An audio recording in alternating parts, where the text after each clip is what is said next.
जय जगन्नाथ समस्त को दैनिक टीवी ओडिया गोटे नुआ वीडियो को स्वागत। तो देश विदेश आरंभ करी किछि गुरुत्वपूर्ण खबर विषय रे चलंतु नजर पकाई नबा। तेणु आम वीडियो को शेष पर्यंत देखुथांतु। आम वीडियो भल लागिले आम वीडियो गोटे लाइक करी चैनल को सब्सक्राइब कर देबे एवं शेष रे आपण माने कमेंट माध्यम रे जणाइबा को भूलिबेनी आपण माने केउ जिल्ला रु आम वीडियो को देखुछंती। चलंतु नजर पकाई नबा संपूर्ण खबर उपरे। राज्य में वर्षा को नहीं बड़ खबर। 11 तारिखर कमिब तापमात्रा 13 तारिख पर्यंत राज्य में कालबैशाखी जनित वर्षा और पवन लगी रही पूर्वानुमान करिसेंती पाणीपाग विज्ञान केन्द्र। आसंता 24 घंटा मध्य पश्चिम ओडिशा घड़घड़ी सह वर्षा होवार संभावना रही। पवन बेग 50-60 किलोमीटर रहिबो। झटका पवन 70-80 किलोमीटर होवार संभावना रही। उपकूल ओडिशा खोर्धा कटक पुरी जगतसिंहपुर बालेश्वर भद्रक में कालबैशाखी प्रभाव कम रहिबो। कां भां पवन वर्षा संभावना रही।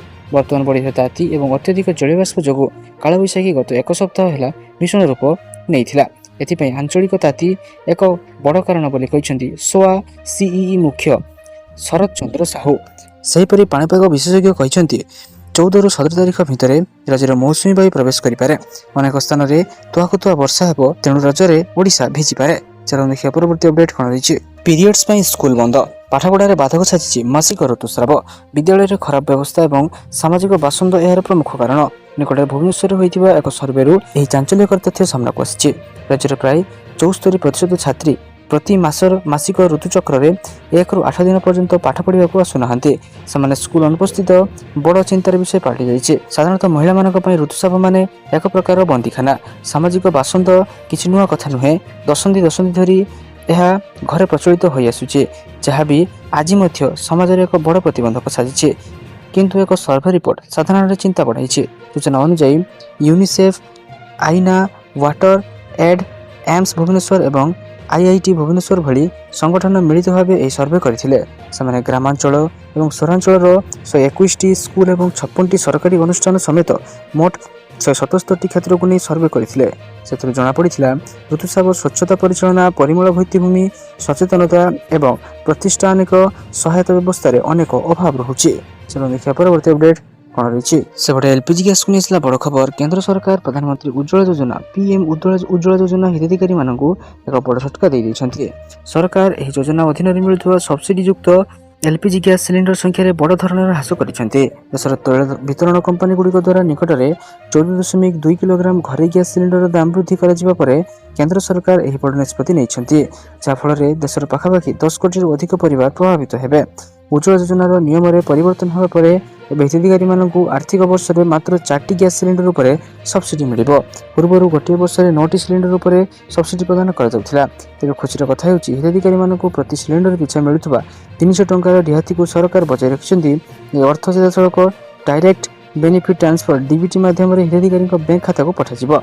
अर्थात वर्षर प्रथम 4टी रिलीफ ही सरकारी रिहाती लाभ उठाई हेब। चलो देखिए परवर्ती अपडेट कौन रही। आईडी नथिले बार ब्यान, स्वल्प बयस मद्यपान अभ्यास को रखा कर्णाटक गृहमंत्री प्रियंक खड़गे राज्यव्यापी पब, बार, क्लब, लाउंज, रेस्टोरेंट एवं आल्कोहल मिलुवा समस्त प्रतिष्ठान में बयस जांच नियम को कड़ाकड़ी लागू निर्देश देते। समस्त सिटी पुलिस अधिकारी को एथिपाई निर्देश जारी कर। पब, बार, क्लब, लाउंज, रेस्टोरेंट एवं मादक द्रव्य उपलब्ध कर समस्त प्रतिष्ठान को नोटिस जारी पिला मध्य विशेषकर बेंगालुरु में मद और तंबाकू सेवन को नहीं बढ़ुवा चिंता पदक्षेप नि। प्रियंक खड़गे कहते विभिन्न विश्वविद्यालय गवेषक मान द्वारा निकटରେ कर एक सर्वे 4000 ରୁ अधिक छात्र छात्री को सामिल कर जनापड़ी जे प्रति 3 जन पिला मध्य जड़े मद कि तंबाकू व्यवहार जनित स्वास्थ्य समस्यार सम्मुखीन होवार आशंका रही। यह सर्वेरू आहरी जनापड़ी जे प्राय 33% अंशग्रहणकारी मद्यपान कर स्वीकार करते। प्राय 18% तंबाकू निशार अभ्यस्त। यह संख्या उभय राज्य और जातीय सहारा तुलन में यथेष्ट अधिक। गवेषक मैंने जानवा पाई मद्यपान आरंभ कर हाराहारी बयस 17 वर्ष थिला और किसी क्षेत्र में मात्र 8 वर्ष बयस मद्यपान आरंभ होता जनापड़ी। यह केवल एक लाइसेंस संबंधी समस्या नुहे, यह युवपीढ़ी मान सुरक्षा और स्वास्थ्य जनित एक बड़ गुरुत्वपूर्ण विषय बोली खड़गे दर्शाई। चलो देखिए परवर्ती अपडेट कौन रही। गाँ लोक मैंने गणिबे 1200 टंका टैक्स। पंचायत रोथुआ लोक मानक आउ टैक्स को नहीं त्राही मिल ना। वर्ष को 1200 टंकार बोझ मुंडाइक हे। महानगर निगम और पौरांचल ढांचार पंचायतर भी घर और संपत्ति टिकस आदाय हे। दोकानी माने जीविका टिकस বা প্রফেশন ট্যাক্স গণিবে। প্রতি পরিবার ঠাରୁ এভাবে টিকস আদায় କରିବାକୁ কেন্দ্রীয় ষোড়শ অর্থ কমিশন CFC রাজ্য সরকারଙ୍କୁ সুপারিশ କରିଛି। CFC ର ଗାଇଡଲାଇନ ମୁତାବକ ଗ୍ରାମ ପଞ୍ଚାୟତ ଉନ୍ନୟନ ଯୋଜନା GPDP ପ୍ରସ୍ତୁତ କରିବାକୁ ଗ୍ରାମ ପଞ୍ଚାୟତ ରାଜ ବିଭାଗ ନିର୍ଦ୍ଦେଶ ଦେଇଛି। 2026-27ରୁ 2030-31 ଆର୍ଥିକ ବର୍ଷ 5 ବର୍ଷ ପାଇଁ କେନ୍ଦ୍ର ସରକାର ପ୍ରତି ପଞ୍ଚାୟତ, ବ୍ଲକ ଏବଂ ଜିଲ୍ଲା ପରିଷଦକୁ କେଉଁ ବାବଦରେ କେତେ ଅର୍ଥ ଦେବେ ତାହାର ପ୍ରସ୍ତୁତି ଗାଇଡଲାଇନ ଆସିଛି। ଓଡ଼ିଶା ପାଇଁ ମଧ୍ୟ ସ୍ୱତନ୍ତ୍ର ନିର୍ଦ୍ଦେଶନାମା ଜାରି କରାଯାଇଛି। ପଞ୍ଚାୟତଗୁଡ଼ିକ କାହିଁକି ଟିକସ ଆଦାୟ କରିବେ ତାର କାରଣ ବି ଦର୍ଶାଯାଇଛି।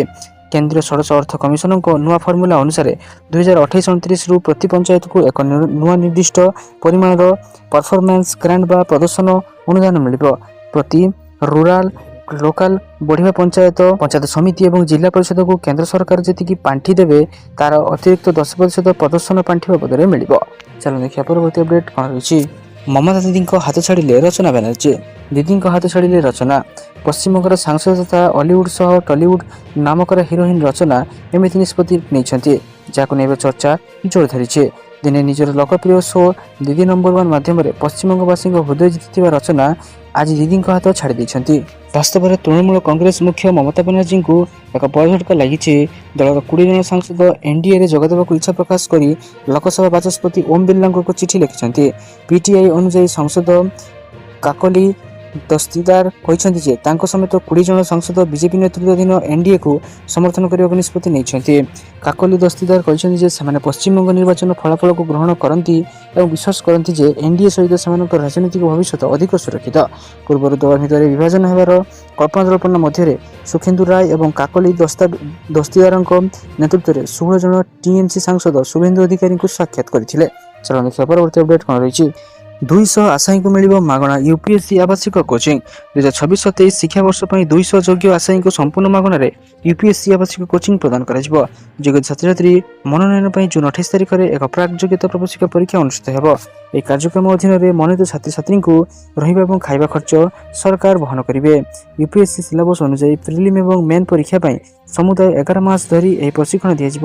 ପ୍ରବେଶିକା ପରୀକ୍ଷା ପାଇଁ ସୋମବାରଠାରୁ ସାମ୍ସ ପୋର୍ଟାଲ ମାଧ୍ୟମରେ ଅନଲାଇନ୍ ଆବେଦନ ପ୍ରକ୍ରିୟା ଆରମ୍ଭ ହେବ। ଉଚ୍ଚଶିକ୍ଷା ବିଭାଗ ପକ୍ଷରୁ ଏନେଇ ସୂଚନା ଦିଆଯାଇଛି। ଚାଲନ୍ତୁ ଦେଖିବା ପରବର୍ତ୍ତୀ ଅପଡେଟ୍ କ'ଣ ରହିଛି। ଅଲଗା ହେବ ଯୁକ୍ତ 2 କଲେଜ।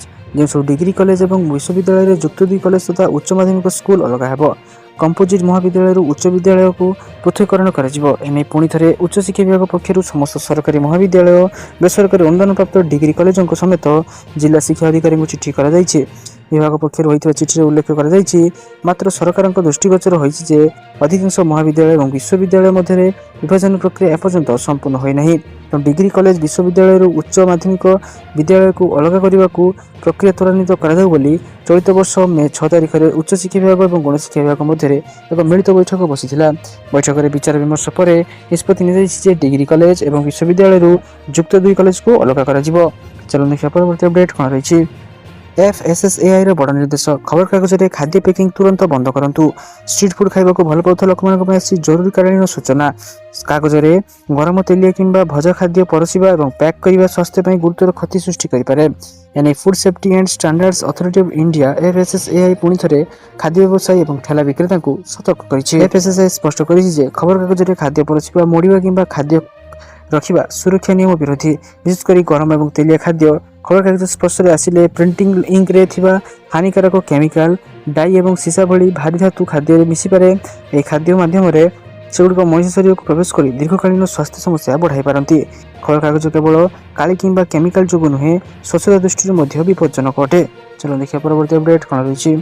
ସେପଟେ ଆୟୁଷ୍ମାନ କାର୍ଡକୁ ନେଇ ଆସିଲା ବଡ଼ ଖବର। ଆୟୁଷ୍ମାନ କାର୍ଡ ମାଧ୍ୟମରେ ଚିକିତ୍ସା ପାଉଥିବା ରୋଗୀମାନଙ୍କ ପାଇଁ ଆସିଛି ବଡ଼ ଖବର। ଜନସାଧାରଣଙ୍କ ସ୍ୱାସ୍ଥ୍ୟ ସୁରକ୍ଷାକୁ ଗୁରୁତ୍ୱ ଦେଇ ଆୟୁଷ୍ମାନ ଯୋଜନା ଅଧୀନରେ ଚିକିତ୍ସା ସୁବିଧାକୁ ଆହୁରି ସ୍ପଷ୍ଟ ଏବଂ କଡ଼ାକଡ଼ି କରାଯାଇଛି। ଏଣିକି ତାଲିକାଭୁକ୍ତ ଘରୋଇ ହସ୍ପିଟାଲ ରୋଗୀଙ୍କ ଠାରୁ ମନମୁଖୀ ଭାବେ ଟଙ୍କା ଆଦାୟ କରିପାରିବେ ନାହିଁ। ସରକାରଙ୍କ ନିଷ୍ପତ୍ତି ଅନୁଯାୟୀ ଆୟୁଷ୍ମାନ ଯୋଜନା ଅଧୀନରେ ରୋଗୀ ହସ୍ପିଟାଲରେ ଭର୍ତ୍ତି ହେବା ପୂର୍ବରୁ 3 ଦିନ ମାଧ୍ୟମରେ କରାଯାଇଥିବା ବିଭିନ୍ନ ସ୍ୱାସ୍ଥ୍ୟ ପରୀକ୍ଷା ମଧ୍ୟ ଆୟୁଷ୍ମାନ କାର୍ଡରେ ଅନ୍ତର୍ଭୁକ୍ତ ହେବ। ଅର୍ଥାତ୍ ଭର୍ତ୍ତି ପୂର୍ବରୁ ଯେଉଁ ଆବଶ୍ୟକ ଟେଷ୍ଟ ହେବ ସେଥିପାଇଁ ରୋଗୀଙ୍କୁ ଅଲଗା ଭାବରେ ଟଙ୍କା ଦେବାକୁ ପଡ଼ିବ ନାହିଁ। ସେହିପରି ହସ୍ପିଟାଲରୁ ଡିସ୍ଚାର୍ଜ ହେବା ପରେ ଆଗାମୀ 15 ଦିନ ପର୍ଯ୍ୟନ୍ତ ରୋଗୀଙ୍କ ଔଷଧ, ଫଲୋଅପ୍, ଚିକିତ୍ସା ଏବଂ ଆବଶ୍ୟକ ଟେଷ୍ଟ ସମ୍ପୂର୍ଣ୍ଣ ମାଗଣା କରାଯିବ। ହସ୍ପିଟାଲ ନିଜ ତରଫରୁ ଏହି ସମସ୍ତ ଔଷଧ ଏବଂ ସେବା ଯୋଗାଇ ଦେବାକୁ ବାଧ୍ୟ। ଏହାଦ୍ୱାରା ଚିକିତ୍ସା ପରେ ରୋଗୀ ଏବଂ ପରିବାର ଉପରେ ପଡ଼ୁଥିବା ଅତିରିକ୍ତ ଆର୍ଥିକ ଚାପ କମିପାରିବ। ଚାଲନ୍ତୁ ଦେଖିବା ପରବର୍ତ୍ତୀ ଅପଡେଟ୍ କ'ଣ ରହିଛି। ଜୁନ୍ 30 ସୁଦ୍ଧା ନିଗମ ନିଯୁକ୍ତି। ନିଗମ ନିଯୁକ୍ତି ନେଇ ସରକାରୀ ସ୍ତରରେ ପ୍ରକ୍ରିୟା ଆରମ୍ଭ ହୋଇଛି। ଜୁନ୍ 1 ତାରିଖରେ ପବ୍ଲିକ ଏଣ୍ଟରପ୍ରାଇଜ ବିଭାଗ ପକ୍ଷରୁ PSUରେ ନିଯୁକ୍ତି ନେଇ ଚିଠି ଦିଆଯାଇଛି। ଜୁନ୍ 30 ସୁଦ୍ଧା PSU ଗୁଡ଼ିକରେ ନିଯୁକ୍ତି ସାରିବାକୁ ଚିଠିରେ ଉଲ୍ଲେଖ କରାଯାଇଛି। ଜୁନ୍ 30 ସୁଦ୍ଧା 1183 ଜଣଙ୍କୁ ନିଯୁକ୍ତି ଦେବା ପାଇଁ ଲକ୍ଷ୍ୟ ରଖିଛି ବିଭାଗ। ଏନେଇ ଜନସାଧାରଣ ପ୍ରଶାସନ ସାଧାରଣ ଅଭିଯୋଗ ବିଭାଗ ପକ୍ଷରୁ ନିଯୁକ୍ତି କ୍ଷେତ୍ରରେ କ'ଣ ଅଗ୍ରଗତି ହୋଇଛି ଜାଣିବା ପାଇଁ ମେ 8 ତାରିଖରେ ଚିଠି କରାଯାଇଥିଲା। ବିଭିନ୍ନ ବିଭାଗର ଅଧୀନରେ ଆସୁଥିବା ବୋର୍ଡ ନିଗମରେ କେତେ ପଦବୀ ଖାଲି ଅଛି ଏବଂ ନୂଆ ସରକାର ଆସିବା ପରେ କେତେ ନିଯୁକ୍ତି ହୋଇଛି ତାର ତଥ୍ୟ ମାଗିଥିଲେ ସରକାର। ନିର୍ଦ୍ଦେଶ ଅନୁସାରେ ତଥ୍ୟ ଦେଇଛନ୍ତି ବିଭାଗ। 17ଟି ବିଭାଗରେ 32ଟି ବୋର୍ଡ ନିଗମ ବାବଦରେ ତଥ୍ୟ ଦିଆଯାଇଛି। ଦେଖିବା ପରବର୍ତ୍ତୀ ଅପଡେଟ୍ କ'ଣ ରହିଛି। 14 ତାରିଖରେ ଦକ୍ଷିଣ ଆଫ୍ରିକାରେ ପ୍ରବାସୀ ଓଡ଼ିଆ ଧୁମଧାମରେ ପାଳିବ ଉତ୍କଳ ଦିବସ। ଆସନ୍ତା 14 ତାରିଖ ଦିନ ଦକ୍ଷିଣ ଆଫ୍ରିକାରେ ପାଳିତ ହେବ ଉତ୍କଳ ଦିବସ। ଶୁଭିବ ରଜ ଗୀତର ସ୍ୱର ଏବଂ ବନ୍ଦେ ଉତ୍କଳ ଜନନୀ ସଙ୍ଗୀତ। ଦକ୍ଷିଣ ଆଫ୍ରିକା ଜୋହାନ୍ସବର୍ଗରେ ମିଳିତ ଭାବେ ରଜ ପର୍ବ ଏବଂ ଉତ୍କଳ ଦିବସ ପାଳିତ ହେବ। ରାଣ୍ଡବର୍ଗର ବ୍ଲୋରଗୌରୀ ରିଏକ୍ସନ ସେଣ୍ଟରରେ ଏହି ଉତ୍ସବ ପାଳିତ ହେବ। ଦକ୍ଷିଣ ଆଫ୍ରିକାରେ ବାସ କରୁଥିବା ପ୍ରବାସୀ ଓଡ଼ିଆ ପରିବାର ଏଥିରେ ସାମିଲ ହେବେ। ଦକ୍ଷିଣ ଆଫ୍ରିକା ଓଡ଼ିଆ ସଂସ୍କୃତି ସଂଘ ପକ୍ଷରୁ ଆୟୋଜିତ ହେବାକୁ ଥିବା ଏ ପର୍ବ ଖୁବ୍ ଧୁମଧାମରେ ପାଳନ କରିବା ଲାଗି ଜୋରଦାର ପ୍ରସ୍ତୁତି ଚାଲିଛି। ଏଥିରେ ସ୍ଥାନୀୟ ସମେତ ଅନେକ ବିଶିଷ୍ଟ ଓଡ଼ିଆ ବ୍ୟକ୍ତିତ୍ୱ ମଧ୍ୟ ଯୋଗ ଦେବେ। ଚାଲନ୍ତୁ ଦେଖିବା ପରବର୍ତ୍ତୀ ଅପଡେଟ୍ କ'ଣ ରହିଛି। ଶାସ୍ତ୍ର ବିଶ୍ୱବିଦ୍ୟାଳୟରେ ବିଟେକ୍ ପାଇଁ ନୂଆ 5 ସ୍ପେଶାଲାଇଜେସନ୍। ଶାସ୍ତ୍ର ବିଶ୍ୱବିଦ୍ୟାଳୟ ପକ୍ଷରୁ 2026-27 ଶିକ୍ଷାବର୍ଷରୁ ବିଟେକ୍ ପାଠ୍ୟକ୍ରମ ପାଇଁ 5ଟି ନୂଆ ମାଇନର ସ୍ପେଶାଲାଇଜେସନ୍ ପ୍ରଦାନ କରାଯିବ। ବିଶ୍ୱବିଦ୍ୟାଳୟର 50ତମ ଏକାଡେମିକ୍ କାଉନସିଲ୍ ବୈଠକରେ ଏହି ପ୍ରସ୍ତାବକୁ ଅନୁମୋଦନ ମିଳିପାରିଛି। ଏହି ସ୍ପେଶାଲାଇଜେସନ୍ ହେଉଛି artificial intelligence, business and statistics analysis, sustainability and social engineering, project and supply chain management ଏବଂ ଇକୋନୋମିକ୍ସ ଆଣ୍ଡ ଲ। ବିଶ୍ୱବିଦ୍ୟାଳୟର କୁଳପତି ଡକ୍ଟର ଏସ୍ ବୈଦ୍ୟ ସୁବ୍ରମଣ୍ୟମ କହିଛନ୍ତି ଯେ ଏହି ମାଇନର ସ୍ପେଶାଲାଇଜେସନ୍ ଅଣ-CSE ଛାତ୍ରଛାତ୍ରୀମାନଙ୍କୁ ବ୍ୟାପକ ସୁଯୋଗ ଏବଂ CSE ଛାତ୍ରଛାତ୍ରୀମାନଙ୍କୁ ଏଣ୍ଟରପ୍ରାଇଜ୍ ମ୍ୟାନେଜମେଣ୍ଟର କିଛି ନିର୍ଦ୍ଦିଷ୍ଟ କାର୍ଯ୍ୟକ୍ଷେତ୍ରରେ ବିଶେଷଜ୍ଞତା ପ୍ରଦାନ କରିବ। ଦେଖନ୍ତୁ ଦେଖିବା ପରବର୍ତ୍ତୀ ଅପଡେଟ୍ କ'ଣ ରହିଛି। ଭାରତୀୟ ଆମ୍ବକୁ ଜାପାନର ମନା। ଭାରତରେ ଖାଦ୍ୟ ଫଳ ପନିପରିବା ଆଦି ଉପରେ ଅତ୍ୟଧିକ ପରିମାଣରେ କେମିକାଲ ସ୍ପ୍ରେ ଏବଂ ମିଶ୍ରଣ ଯୋଗୁଁ ଏସବୁ ନେଇ ଲୋକଙ୍କ ଭରସା ଏକ ପ୍ରକାର ଉଠିଗଲାଣି। ପ୍ରତିଦିନ ଏଭଳି ଘଟଣା ସାମ୍ନାକୁ ଆସୁଛି। ଏଭଳି ପରିସ୍ଥିତି ଦେଶ ଭିତରେ ଛବି ଖରାପ କରୁଥିବା ବେଳେ ବିଦେଶରେ ମଧ୍ୟ ଏହା ପହଞ୍ଚିଗଲାଣି। ନିକଟରେ ଜାପାନ ଭାରତରୁ କିଣୁଥିବା ଆମ୍ବ ଉପରେ ମଧ୍ୟ ବ୍ୟାନ୍ ଲଗାଇଥିଲା ବେଳେ ଏବେ ପଡ଼ୋଶୀ ଦେଶ ବାଂଲାଦେଶ ମଧ୍ୟ ଭାରତୀୟ ଆମ୍ବ ଉପରେ ବ୍ୟାନ୍ ଲଗାଇଛି। ନେପାଳର ବୋର୍ଡର କ୍ୱାରେଣ୍ଟାଇନ୍ ଅଫିସର ଭାରତରୁ ଆମଦାନୀ ହୋଇଥିବା ଆମ୍ବର ପ୍ରଥମ ପରୀକ୍ଷା କରିଥିଲେ। ଏଥିରେ ଅତ୍ୟଧିକ ପରିମାଣରେ କେମିକାଲ୍ସ ପେଷ୍ଟିସାଇଡ୍ ମିଳିଥିଲା। ଏହାପରେ ନେପାଳ ସରକାର ଆମ୍ବ ଉପରେ ତୁରନ୍ତ ବ୍ୟାନ୍ ଲଗାଇଛନ୍ତି। କାଠମାଣ୍ଡୁ କୃଷି ଏବଂ ଶିଶୁ ସମ୍ପଦ ବିକାଶ ମନ୍ତ୍ରାଳୟ ଦ୍ୱାରା ଆମଦାନୀ କଟକଣା ଏପ୍ରିଲ-ମେ ମାସରୁ ଲାଗୁ କରାଯାଇଛି। ସାରାଦିନ ବଛା ବଛା ଏବଂ ଗୁରୁତ୍ୱପୂର୍ଣ୍ଣ ଖବର ଜାଣିବା ପାଇଁ ଆମ ଚ୍ୟାନେଲକୁ ସବସ୍କ୍ରାଇବ୍ କରନ୍ତୁ ଏବଂ ଆମ ଭିଡ଼ିଓକୁ ଲାଇକ୍ କରନ୍ତୁ। ଧନ୍ୟବାଦ।